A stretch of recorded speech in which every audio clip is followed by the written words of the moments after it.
And astonishing goal. That's the way to do it. Herrera. Ibrahimovic! With 3.5 minutes to play. Now Di Maria wants it back, gets it back. Fantastic. That's the luck of the bounce off Gaston Ramirez. Top try! What a day this is turning out to be for Manchester United. Mason Greenwood hits the spot. In he goes towards Muriel. What a save, David De Gea. Brilliant save.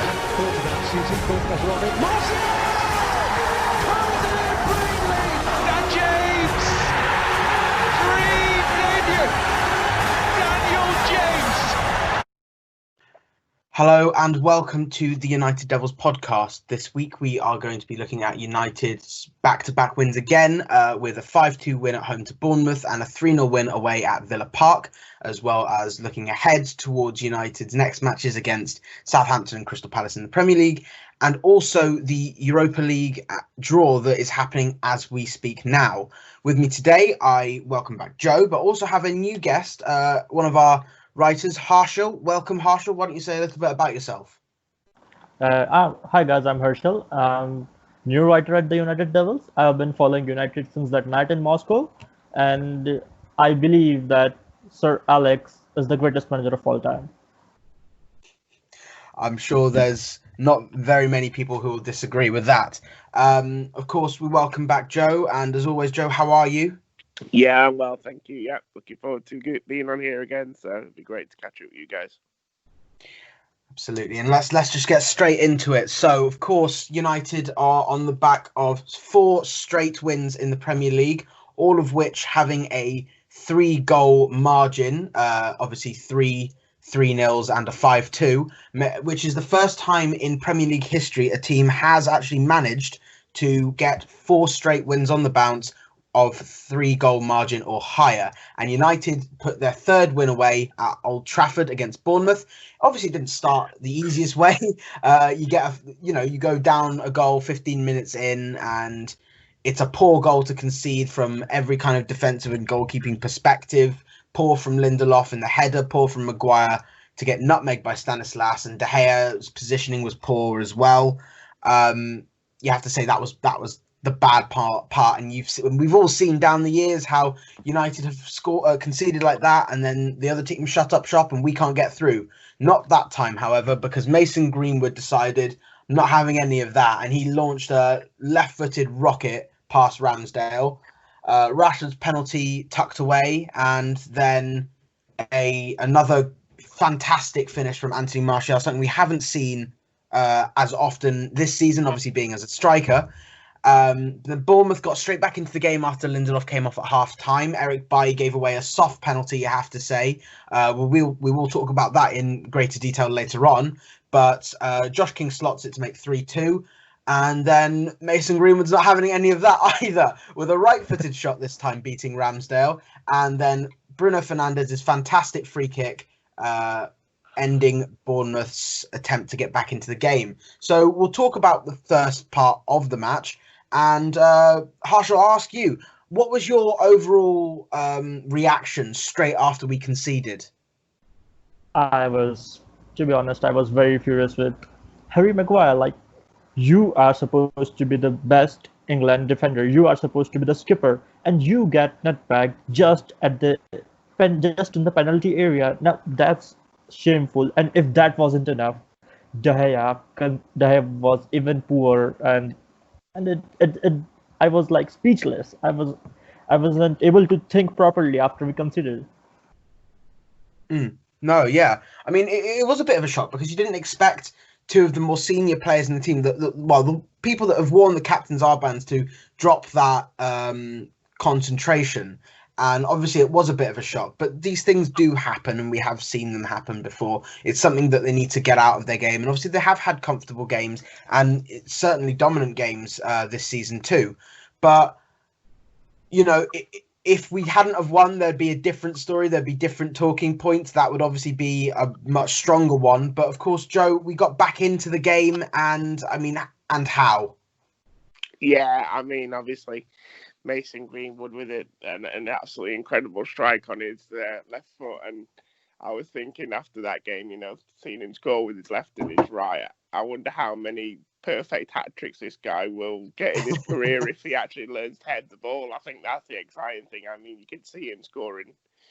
If he starts improving his heading, we know he can score with left and right. And obviously, if he starts heading the ball well and scoring goals with his head, then I think he'll soon become like the complete striker. But yeah, really good response from United.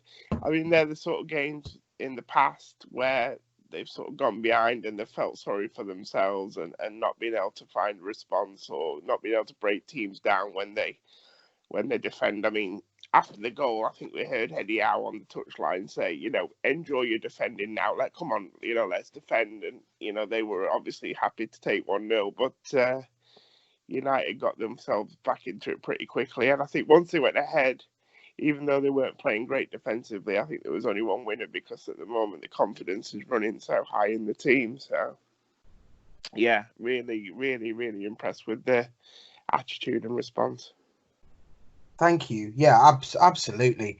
They're obviously, you can see the difference in the players' mentality, and that's something that maybe Solskjaer has brought, something that Maguire has brought, something that Bruno Fernandez has brought. But I mean, you see the young players scoring for us. I mean, Martial, Rashford, Greenwood. I mean, obviously Martial, the most senior at the old age of 24. But it's amazing to see these young players really take games by the scruff of the neck. And Rashford obviously wanted that penalty over Bruno Fernandez, and he's happy to give it because he knows Rashford was trying to make 20 goals. And of course, Rashford may be struggling for form in front of goal, but he's obviously been involved in the build-up, especially with Luke Shaw, as we definitely saw against Aston Villa, but we'll go into that in a bit more detail. What I will ask you, though, is, Harshal, I'll ask you about the other goal. I'm sorry to ask you to do the negative side of the United game so far, but United did concede straight after half-time, you have to say, and it was a poor ball from Matic straight back to Bailly. Do you feel that was the right decision, that it was actually a penalty? In my opinion, it wasn't a penalty any day of the week, because I saw a game 2 days back where Benzema scored using his arm, and the ball actually hit Benzema's arm lower than Bailly. And here it was hitting on Bailly's shoulder, and it was a penalty. I mean, it wasn't a fair decision at all. And to be honest with you, I was actually not even impressed with Solskjaer substituting Bailly for Lindelof, because Lindelof was actually playing good, and I feel it should have been Maguire who should have been substituted. So, about the goal, I don't think it was a fair one at all. Yeah. I mean, I believe that Lindelof was substituted because of a back injury, as opposed to poor form, I believe. Which obviously, I mean, like you said, is unfortunate because he was playing better of the two centre-backs. But nonetheless, after that point, United do get the win, and another fantastic finish from Greenwood. And Bruno Fernandez scored United's first set piece of the Premier League campaign. I believe they had 27 attempts before then, all failing. The likes of Rashford and Fred and Mata and occasionally Pogba, I believe, taking them, and none of which actually finding the net until that one. But United knew that was going to be a massive step forward, because Leicester and Chelsea had obviously dropped points against West Ham, and can't remember who Leicester dropped points. I think it might have been a 0-0 draw with Brighton, and then they lost after that. I can't recall who to, but nonetheless, United knew that they had to keep winning. And before I go into the Villa game, I will just say that it has been announced, the Europa League ties, and United, if they can, they already have a 5-0 lead against LASK, but should they qualify for the next round, they will be playing either Copenhagen or Istanbul Başakşehir. So this is obviously something with all the players that are, all the clubs that are available, Olympiacos, Wolves, Sevilla, Roma, Wolfsburg, Eintracht Frankfurt, Inter Milan, of course. Would you say that that's a positive group? Yeah, I'd say that's quite a favourable draw for United, to be fair, considering that, like you just mentioned, some of the teams that are in there. Obviously, we've had our issue with Sevilla in recent history, and, we obviously know about the threats that teams like Inter Milan and Roma pose. I think the other good thing about that draw as well is, for example, if it was Istanbul, Başakşehir, you think about the trip you would have to make to Turkey. Obviously, they won't have to worry about that now. Obviously, the game will be played on a neutral venue in Germany. So that'll be a great leveler as well. And I think, United should be looking to at least make the semis now, looking at that draw. Will we also find out their semi-final opponent with this draw as well? Yes, that has actually been announced as well. And should United beat LASK and then either Copenhagen or Istanbul over a one-leg tie, they will then face either Wolves again, Olympiacos, Sevilla again, you have to say, or AS Roma.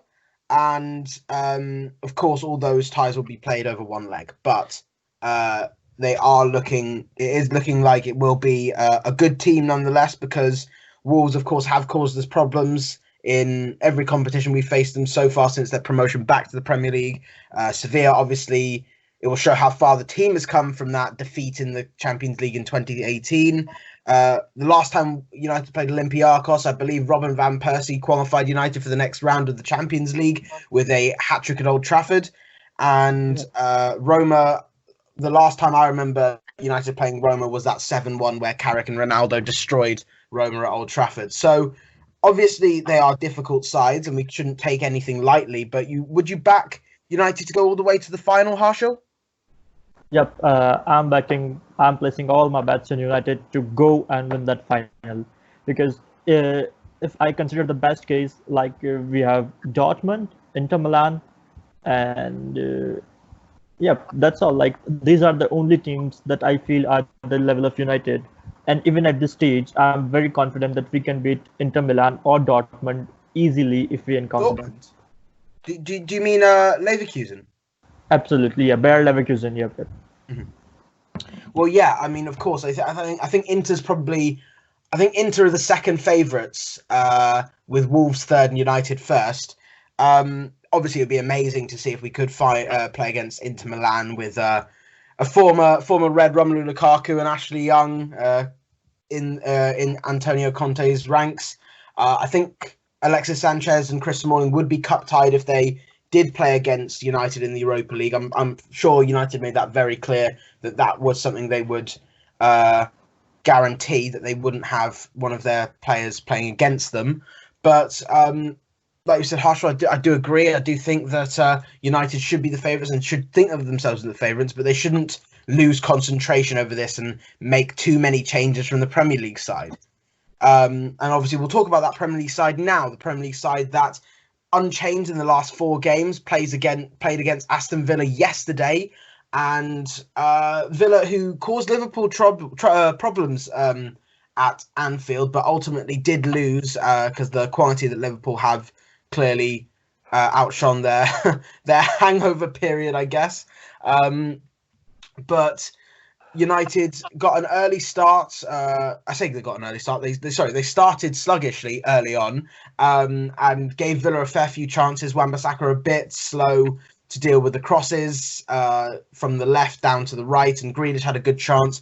Trezeguet hit the post straight after the drinks break, but in the end, another Bruno Fernandez penalty opened the scoring for United, and Mason Greenwood, continuing his good run, rifled a right-footed shot past Pepe Reina in the dying stages of the first half. And then United were in cruise control, really. And Paul Pogba got a rare goal this season, his first of the campaign, his 25th in 107 Premier League games. And for a midfielder, 1 in 4 is definitely not a bad statistic. And United cruised to another 3-0 win. Joe, I'll ask you, overall, how are you feeling with United's start? Did you think that they were going to concede, or did you think that it would just take a bit of time to wake up? Yeah, I mean, to be honest with you, I think it was a pretty bright start from Villa, and it'd probably be a bit arrogant to say that, I wasn't worried that Villa might open the scoring. I mean, I think they had a couple of good opportunities, most notably Jack Grealish at the back post on the volley, didn't he? But apart from that, they tend to. Well, they seem to have more possession than us in that first sort of 20-25 minutes, but I never really felt that they were necessarily going to get away from us during that time, even though we had started poorly. I mean, Solskjaer did say after the game that he put that down to the fact that they travelled up that day, didn't they? And he wondered whether that maybe have had an effect on them. But for whatever reason, they did start slowly. But I just feel that obviously the first goal, which we'll probably talk about in more detail, was obviously a controversial turning point, whichever way you want to look at it. And after that, United didn't look back. It's almost as if they needed something like that just to sort of give them confidence and to just pick up where they left off, if you know what I mean. Mm-hmm. No, absolutely. Well, you did say it was controversial. We'll talk about it now. Obviously, Bruno Fernandez was deemed to have been brought down inside the box. Jonathan Moss gave it as a penalty. Graham Scott, as the VAR, did not disagree with his decision. And upon review, VAR have said now that it should not have been a penalty. Harshal, what was your opinion on that? Did you think that was a Stonewall penalty, or did you think it was a little bit more soft? I think it was a soft penalty. In my honest opinion, it should have never been a penalty at first place, because it was, even if you check out the Villa's Twitter handle, they have posted a picture and it clearly shows that it was Bruno who collided into the defender and not the other way around. Defender was only going for the ball, although that tackle was rash, I agree, but still it was never a penalty because there was no intention of hurting, and it didn't look like one. I don't think it was a penalty. No, thank you. Yeah. I mean, you have that. I mean, I was doing the radio or audio commentary for the game, and I was looking at the penalty, and I was thinking, well, Fernandez did go into Konsa. It didn't look like it looked like. I mean, it was obviously in the box. There was never a contention about that. But it was whether Konsa got the ball, I guess, because he didn't get the ball, but then Fernandez initiated the contact. So it is difficult, and exactly. That's the thing. You're not quite sure whether what the VAR is looking at, because you can't hear what they're sort of discussing. They're not saying, well, we're looking at this part and we're looking at this part. It just says we're looking at the penalty and seeing what we got to see. Can I just add, Arjun? I just feel that, the issue that VAR have at the moment is that obviously this whole thing around a clear and obvious mistake. Mm-hmm. And I think, they're looking at that replay back. And although, I probably agree with you guys, it wasn't a penalty. If they're getting information from John Moss on field about what he feels he saw happen, then they look at those pictures and they'll say, well, I can understand from his viewpoint why he's seen what he's seen. So I would imagine John Moss has said, look, I've seen Konsa sort of come through the back of Fernandez, and even though the pictures show that to be different, it actually does. You can see why he's seen what he's seen, if you know what I mean. And I think they're stuck between a rock and a hard place at the moment, VAR, and they get a lot of criticism, and sometimes rightly so. But I feel on this occasion, they're in the VAR referee is very conscious about not wanting to be the man that makes the final decision, if you know what I mean. And the thing is that unless that is blatantly obvious that he hasn't made the foul, i.e. no contact whatsoever, it's very hard for them to overturn it. And I do feel like there's a couple of things we need to look at here during the off season. We need to look at the laws of the games, which are not helping the referees make good decisions at the moment. And also the role of VAR.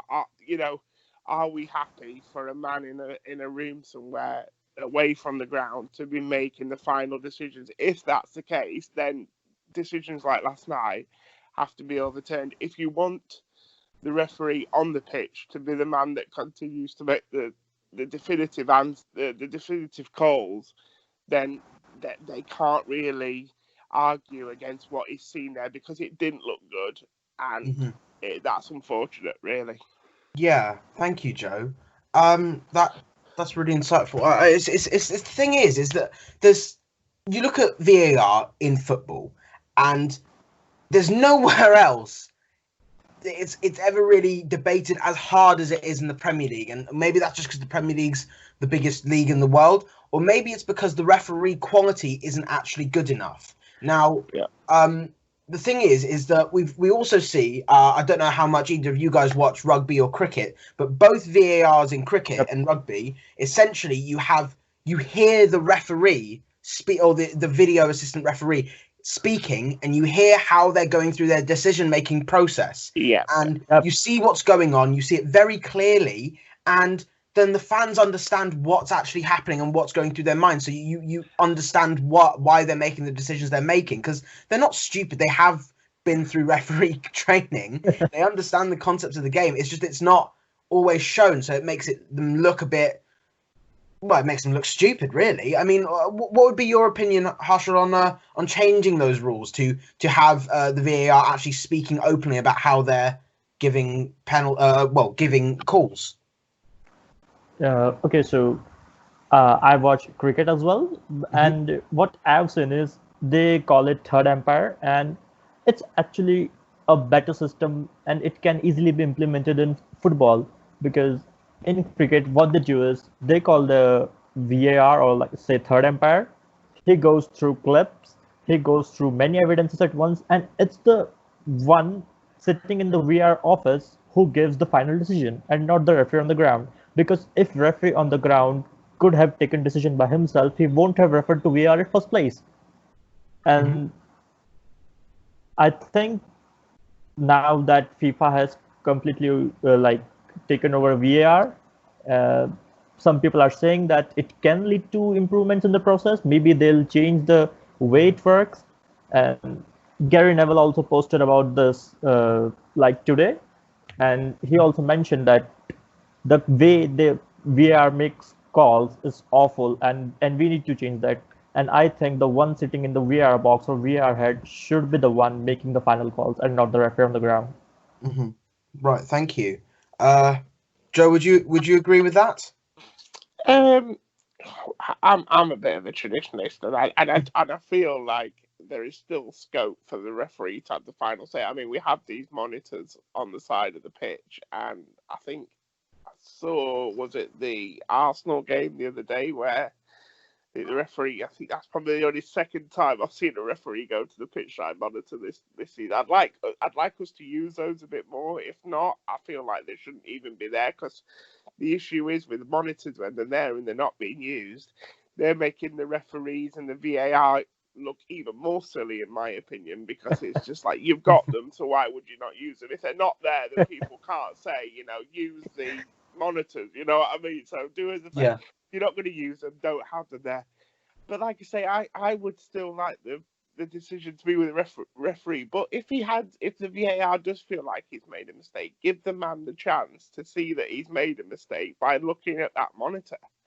And then, I'm sure that they're all humble enough to acknowledge that they've made mistakes and can then overturn the decision. That's how I would use VAR. But again, if we're wanting VAR to be this parody of sort of paradox of truth and the be all and end all, then I think Arshal's right. The decision's going to have to be made somewhere else if you're not going to give the power to the referee on the field.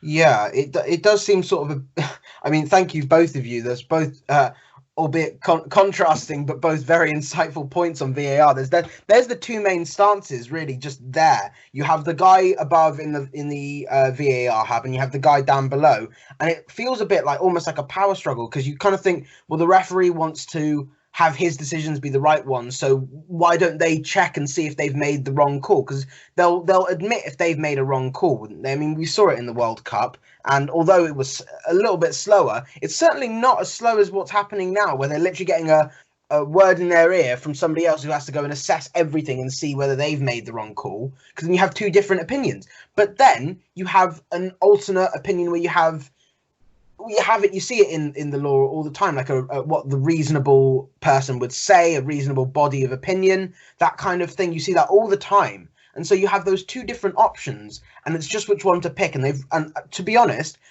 by the start of next season, they have to pick which one they want, because, like you say, Joe, there's no point having the monitors down on the side if you're not going to use them. And if you're going to use them, what's the point of having some bloke in a VAR hub looking at the game as well? He can be refereeing something else. So it's really, they've got to just find out which one they want to use. And when they've figured that out, they can then make that decision. And honestly, they should have done it last summer. But obviously, this is the first year they are doing it in the Premier League. And so there were going to be bumps down the road. It's a shame that it's happened all season long, really.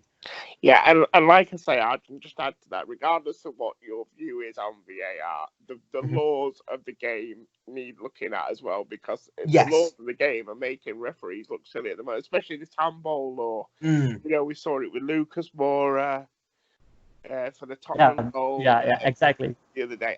And obviously, a slightly different, I suppose, with the Bournemouth goal yesterday, but even that I felt was quite harsh, because I don't really feel Josh King made a movement towards the ball with his arm. It just against his arm, but he knew straight away. If you see, he was hesitant to celebrate. He did go over and celebrate just to sort of break the news to everybody else, and he feared the worst, so he knew. So I feel that law, obviously, because until that law is changed, as one example, then we can't really move forward. So whatever your thoughts on VAR, they need some help from the lawmakers in the game.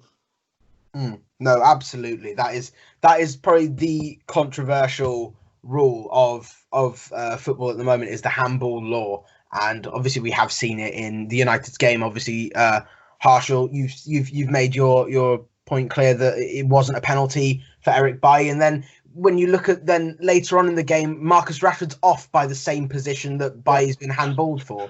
It's like, how do you come to that decision one way but then not the other?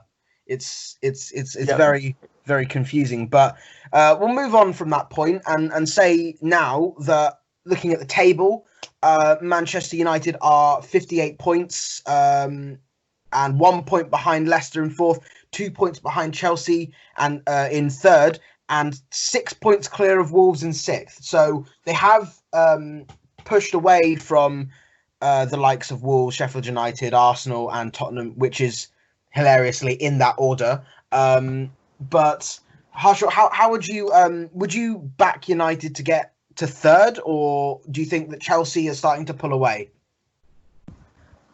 I think we'll probably land on fourth, because the only obstacle I see is why we can't land third is the goal difference.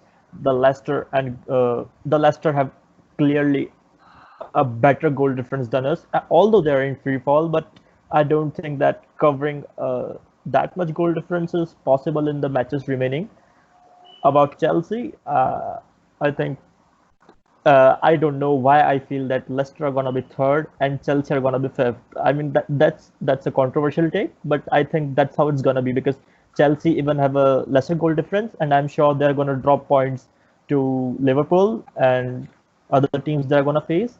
And in case, I'm hoping that even if we draw a match or lose a match from this point on, even then we'll have points equal to Chelsea, and in that case we'll go ahead on the goal difference, and then we'll land on fourth.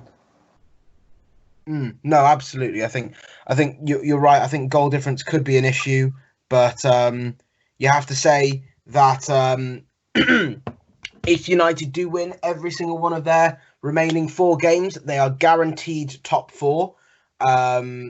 If Chelsea drop any points at all and United do win those 4 games, the guaranteed top 3. So, I mean, it is positive in that sense. And obviously the fact is that Chelsea are missing a couple players through injury. They are missing Kante. Gilmore's now out for the rest of the season. Their defence is all a mess, you have to say, for Chelsea. And while Pulisic and Willian and Giroud are doing really well, you'd back United's players to stop them. Obviously, the semi-final of the FA Cup is coming up next Sunday. We won't talk about that for the moment, but what we will say is that, Joe, I mean, do you think that United are sending a real warning to the likes of Liverpool and Man City and obviously Chelsea, who have been making a statement recently? Do you think that will be the top 4 for next season too? Well, you've got to hope now that United, with the form that they've shown since the restart, that next season at the very least they'll be, you would want them to be in the top four quite comfortably next year. And I think, it'll all obviously depend on what the teams do over the summer, if anything at all. And I think looking at United's run that they've been on. We know now that they're capable of going on runs like this. We don't know to what extent how they'll fare, I suppose, when they play the better sides again next season. So like the likes of Man City, because obviously when we've seen them play these games, it's pretty much set up on a counter-attacking style. Since they've come back, they've played against teams that obviously they're going to dominate possession, and obviously they found a way to do that. So they're going to have to show a different side to their game again, obviously, next season when they play these big sides again. But, I would be disappointed if United weren't comfortable top four next year and hopefully making some impression on the likes of Man City and Liverpool, because that has to be the next step now. I mean, we can't be this stage next season in the same sort of situation, needing to win our last 4 games to stand a chance to get in the top four. That wouldn't be progression, you know what I mean? So we need to find a way of, making an impact. And I suppose even if we were to finish like, say, 10, 12 points behind Liverpool and Man City, that would be a massive chunk out of what it is this season. I mean, it's currently 34, isn't it, to Liverpool? So, I'm not saying that. I mean, we're Manchester United, so we want to challenge for the title every year. Of course we do. But, if they could, they need to obviously change that point swing around, don't they? And that's what they'll aim to do next season, I'm sure.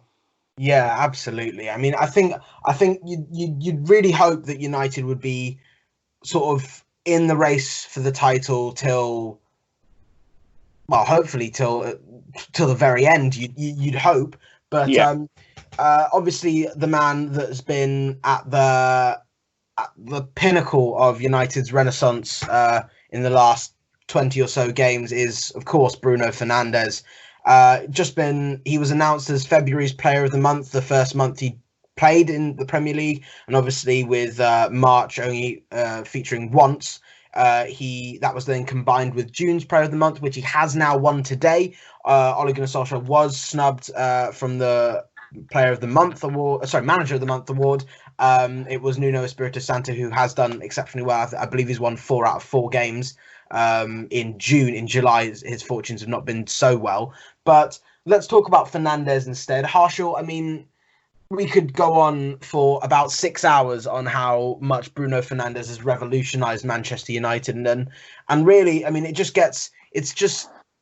a bit like the way Alisson revolutionized Liverpool, in the sense that before then, United didn't have good number 10s. Before then, Liverpool didn't have good goalkeepers. They have a good one. We have some would say great. We have very clearly got a great, if not world-class, number 10. Just briefly, how are you feeling when we signed Bruno Fernandez, and how have you been feeling every time he comes onto that pitch? Okay, I'll be honest here. When we initially signed Bruno Fernandez, I was hoping for improvement, but I was like jippy-jappy about the improvement. Like, he loses the ball so much, and he's performing only in Portugal. Premier League is tougher. You don't know how Premier League affects players. There are many flops who come from lower leagues, and I wasn't actually expecting him to go world class just from the first day. He came here, he proved me wrong. He took the team to highest level, and the way he has improved the mentality of the dressing room, the way he has raised the morale of players, those through balls, those long shots. I mean, like, I'm totally taken away. I'm one of the members of, Bruno Fernandes Agenda fan club. Like, it's amazing. No, absolutely. He's just been sensational. And the fact is, I believe he scored 8 goals and got 7 assists in 15 games for Manchester United, which is genuinely staggering. Given the fact that we've had sort of no one who's racking up those kind of tallies consistently for what feels like ages. I mean, Joe, do you think that we'll be looking? I mean, other teams might be looking for Fernandez. I mean, do you think that could be an issue, or do you think that he's going to stay at United because United will go up and only up really from this point on? Yeah, I think the key for the next, obviously, I don't think we need to worry this summer or Yeah, of course. potentially next summer, but a little bit like what's happened with Paul Pogba, in the next couple of years, success will be crucial for United because, again, I'm sure Bruno Fernandez, like every other player out there, is a player that wants to win things, and you'd have to say his form with United and even his career that he's had to date, even with Sporting, he's a player that deserves to be in a team that's winning trophies and having success. Mm-hmm. So, nobody would want, could deny him that.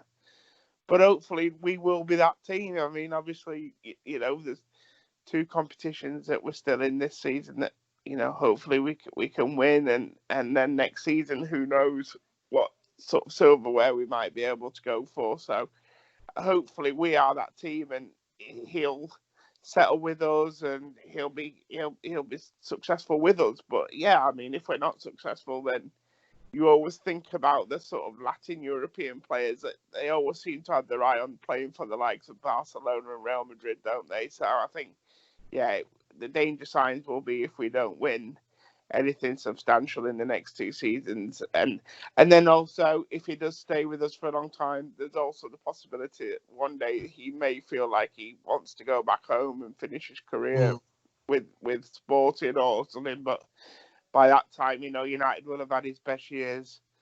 That won't be a problem. But yeah, no, I think obviously it's only natural that people will be attracted interest. But right now, I mean, United signed him for 60 million and he's only been with us for a few months, and you could argue that his value's probably rocketed up already. So yeah, I don't think we need to worry about that, especially with the current financial situation in the world as well. So yeah. No, I think he'll be a Man United player for a good number of years yet. Yeah. Thank you. Yeah, I mean, it's nothing we would want to think about, but it is obviously, it's something that you sometimes hear when English journalists get a bit bored and they haven't got many stories. They think, what we're gonna do? We're gonna just like throw the cat amongst the pigeons and just see what we can do, and just United player transfer, random club. Let's just figure it out through a random generator. But of course, he's going to be crucial in the next few games. We've got a really tight schedule next week. We've got Southampton at home on Monday, and then we've got Crystal Palace away on Thursday. 2 games which we didn't win earlier in the season. Obviously, we drew to Southampton and lost to Palace the game before at Old Trafford. So it's going to be about getting revenge, really, I think, for United, and making sure they demonstrate how much they've improved from the start of the season. Harshal, do you think that Ole Gunnar Solskjaer will name an unchanged side? Obviously, we have got a lot of time in between. I mean, obviously, they'll probably be having the day off today, but then they've got Saturday and Sunday to train for Monday. Do you think that it will be unchanged? I think it will be unchanged. I don't see where do we need a change, actually, because Southampton, as far as I've watched them, they are improving, but I don't think we need to make changes at this point, because if we make changes and somehow we drop points, then it's gonna be harsh on us. So I think Ole is gonna name an unchanged side, and it's actually better because the system we play 4-2-3-1, it requires a manager to master one side master a particular lineup completely, and that's why I think Ole is surely gonna go with our usual 4-2-3-1. Thank you. Yeah.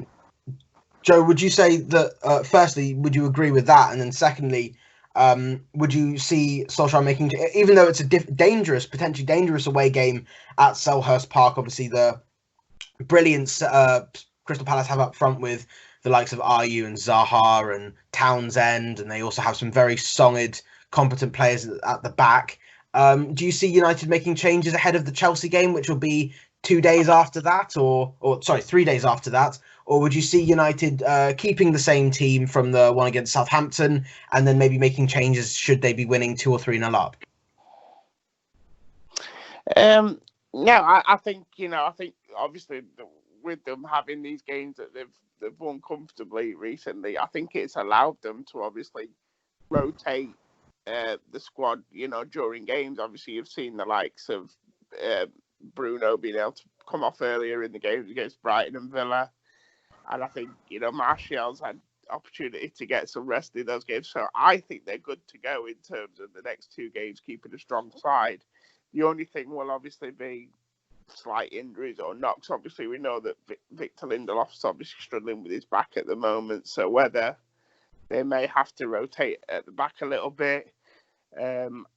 But apart from that, I think everyone else seems quite fit and fresh. And definitely the Southampton game, they need to go into that with the strongest team for me, because I feel like Southampton have been very good since the restart. And I keep thinking that they're one of them teams that might think they're on their holidays. But I watched them against the Man City last week, and I thought they were brilliant. And I mean, they played like a team who were obviously fighting for something, where really now they're in a situation where they can't go down and they probably can't qualify for Europe. So, they could probably put the flip-flops on, but there's no sign of that at the moment. And I think they're going to be a real dangerous opponent on Monday evening. So United are going to have to be ready for that. Palace, again, they came back quite strongly, got the points that they felt they needed. And then the last couple of games, they seem to have sort of relaxed and sort of seem like they're on their holidays. So if they're going to make any slight changes, it would probably be more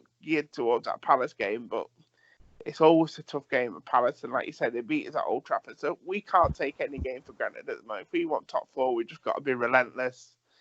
And we've got to find a way of keeping these guys fresh, because I do feel that this 11 is the 11 that gives us the best chance to win games. I think it's been obvious in the few games where we have made 5 changes. Once those substitutes have come on, our goal threat has looked a lot less. I think about Brighton, we made quite early changes, and again last night, and I do feel that when those sort of bench players came on, we didn't have that same potency, and that's something that United need to look at during the transfer window as well, because actually I feel the drop off from the first 11 to some of the other players in the squad, it is quite concerning at times. Yeah, you're right. Yeah, I mean, we saw obviously when those changes were made at Carrow Road that things just hadn't quite worked. I mean, obviously Lingard hadn't played a lot of football. Mata on the right is never really going to work. Dalot obviously is still struggling with the defensive side, and against those fullbacks that bombed down the wings for Norwich, that did seem like a questionable decision.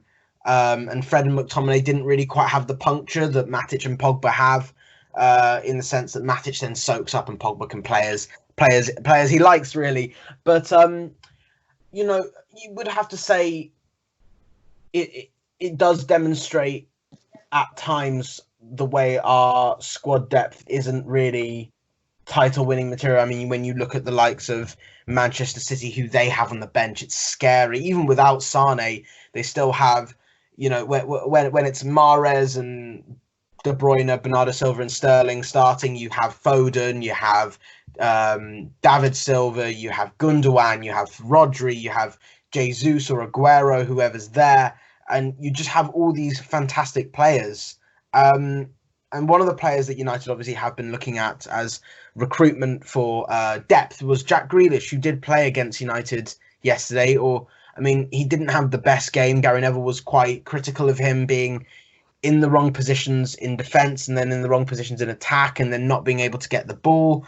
I mean, Harshal, overall, what was do you think, because he has come under some criticism about whether he's good enough to play for a top side like United, or even when he was linked with Spurs a couple of years ago.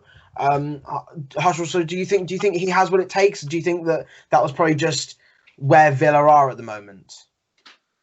I think Grealish not playing to his best is probably the Villa's fault, because I watched yesterday's game and I don't know how the manager is lining him up, because he is supposed to be a midfielder. He's supposed to play on CM or Cam, but Grealish was mostly playing on left wing, and that shocked me, because I honestly haven't watched Villa much, but if he seriously plays at left wing for Villa, then it's the team that's at the fault. And I think if we do get Grealish, he'll be a very good backup for us. Like I won't say that he'll start in the squad, but he'll be a very good backup for us. So I think we should get him as a backup if possible. I don't think he'll agree to this point, but if he does, then I think we need him as a backup. He'll be a very good backup for us. Yeah, thank you. I do agree. I think he is someone that's going to be competing for roles in the team, but certainly not taking over someone's position. Before we finish, we should always do our predictions. So, firstly, Joe, I'll ask you, what are you predicting for the Southampton match? Do you think it'll be a comfortable win, or do you think England could cause trouble for United? I think this could potentially be one of United's toughest games since the restart. I think Southampton will come. They've got nothing to lose. They play with a lot of energy. You know, they've got pace going forward, and they'll get our defence, which has probably arguably been even though we've been on this great run, probably arguably the weakest area of the team at the moment. So I definitely see Southampton score. I think it could be an entertaining game, and it could easily be another sort of Bournemouth game where it's sort of 3-2, 4-2. I just see goals in this game. To be fair, United are obviously free scoring. Southampton have, their threats further up the field. So I feel like, there could be goals in this one. So it'll probably be 0-0. But no, it'll be, I'm sure, I'm sure goals. So I'm going to go for something like 3-2, I think. 3-2. Thank you, Joe. Harshal, would you agree with that? Absolutely. I think Joe is spot on with that. And as he said, that Southampton have improved a lot since the break. And yeah, so Southampton do play a very good attacking football after the break. And I think that's fair to them if we win 3-2. I think there are no doubts about it. Yeah. I'm gonna go out on a limb and say I think United might play a little bit more conservatively because of that exact point, and I think maybe it won't be as free scoring as we would expect. But I'm hoping that with the fact that we've got a lot of time in between. I mean, obviously Southampton played yesterday as well, but I think we've got a lot of time in between in comparison to when the difference between yesterday's game and last weekend. I do expect United to win, maybe 2-0. I'd say the run of 3 goals or more in difference will come to an end. But I do think United could keep a clean sheet. But obviously, I do think Ings is quality, and he's been quality all season, so he could cause trouble. But I'm gonna be a bit I'm gonna be maybe over optimistic, and I'll say 2-0. Palace did give Chelsea problems, but at the end there, I mean, the injury issues and fitness concerns, obviously, and some erroneous play cost them at the end. Harshal, how are you seeing the Palace game going? Although the Palace did trouble Chelsea, but I don't think Crystal Palace are going to pose a big challenge to us. Last time they won 2-1 against us, but I think that was due to De Gea's error. And it wasn't that Crystal Palace is an excellent team against us. It's just that we made some mistakes and considered some silly goals.